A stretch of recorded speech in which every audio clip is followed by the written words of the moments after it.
Assalamualaikum warahmatullahi wabarakatuh. Gimana kabarnya adik-adik semua? Semoga selalu sehat dimanapun berada.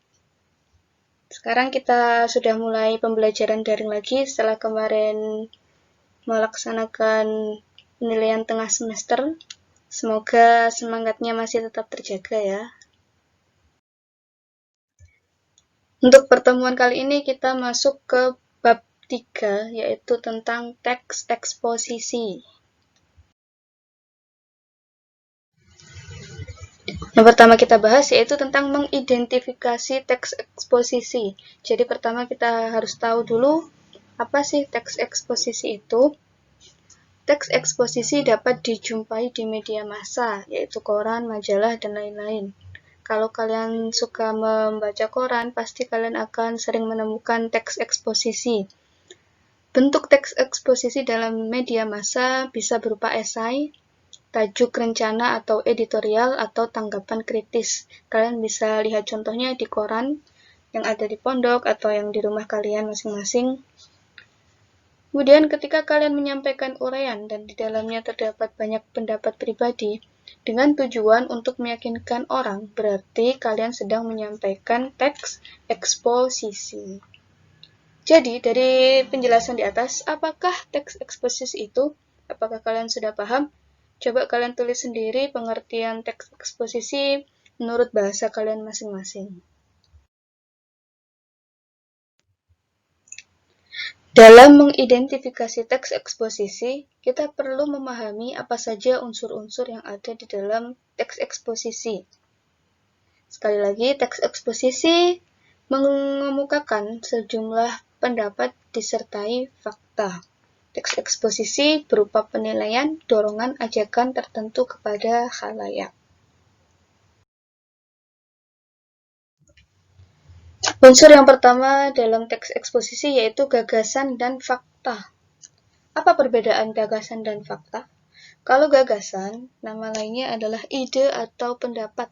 Kalian pasti sering ya berpendapat, misalnya dalam diskusi, atau ketika dalam proses belajar mengajar, pasti kita akan mengeluarkan pendapat. Nah, isinya bisa berupa pernyataan, komentar. Nah, kalian kalau berkomentar berarti kalian juga mengemukakan gagasan atau pendapat. Kalian menilai seseorang juga merupakan ide, gagasan, atau pendapat. Saran, dorongan, atau bujukan. Itu juga termasuk ide atau pendapat. Yang kedua yaitu fakta. Fakta adalah keadaan atau peristiwa yang merupakan kenyataan. Jadi sesuatu yang benar-benar ada atau terjadi. Itu adalah fakta.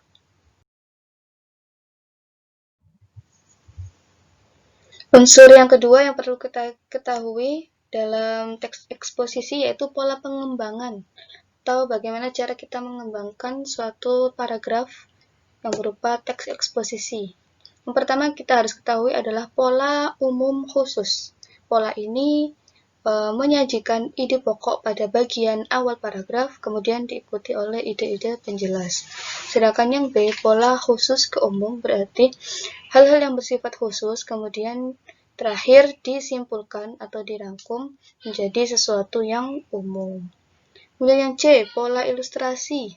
Sebuah gagasan yang terlalu umum memerlukan ilustrasi-ilustrasi yang konkret. Konkret itu apa? Konkret itu nyata.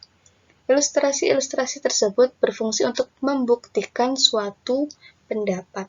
Jadi misalnya kalau kita tidak paham dengan suatu permasalahan, kita memerlukan ilustrasi-ilustrasi atau penggambaran bagaimana tentang masalah itu. Kemudian yang D adalah pola perbandingan. Untuk meyakinkan pendapat, kalian dapat melakukan suatu perbandingan. Benda-benda atau keadaan yang lain dapat ditentukan perbedaan ataupun kesamaannya berdasarkan aspek tertentu.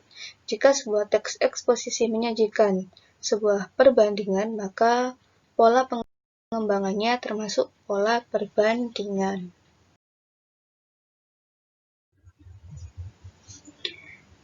Yang kedua yaitu menyimpulkan teks eksposisi.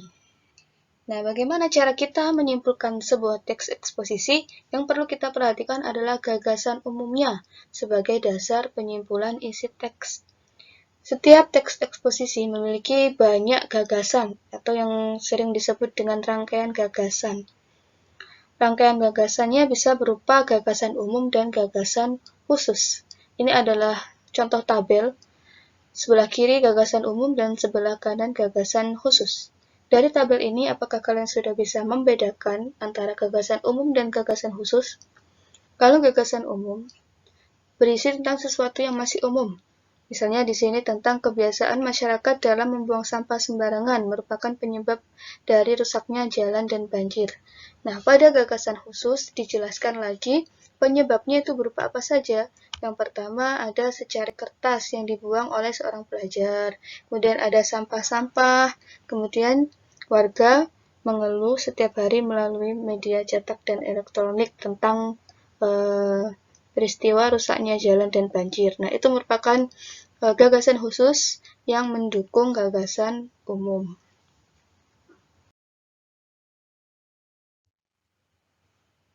Oke, karena kita membahas tentang gagasan umum, maka kita juga harus tahu jenis-jenis paragraf berdasarkan letak gagasan umumnya.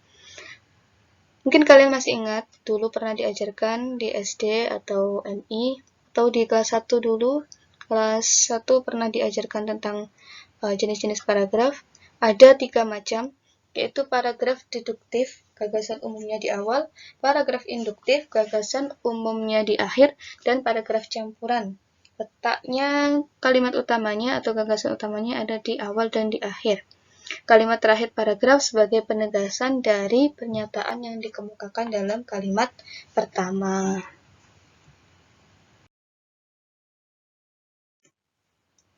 Ini ada sebuah contoh teks eksposisi yang berjudul Orang Gemar Bersepeda dan Tidak Gemar Bersepeda.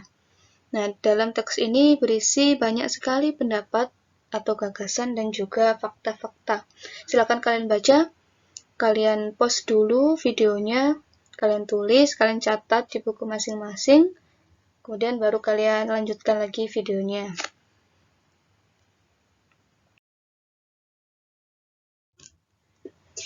Setelah membaca bacaan di atas, apakah kalian sudah paham tentang isinya? Coba kalian cari gagasan dan fakta yang ada di dalam teks di atas yang berjudul bersepeda tadi ya. Kemudian setelah kalian cari gagasan dan faktanya, yang kedua kalian buat kesimpulan dari teks di atas berdasarkan gagasan utamanya. Jadi kalian hitung di situ ada berapa paragraf. Kemudian dari paragraf itu kalian cari gagasan utamanya. Setelah itu gagasan utamanya baru disusun menjadi suatu kesimpulan. Baik, dari sini sekian dari saya, semoga bermanfaat. Kurang lebihnya kalau ada kata-kata yang salah, saya mohon maaf. Semoga bermanfaat. Wassalamualaikum warahmatullahi wabarakatuh.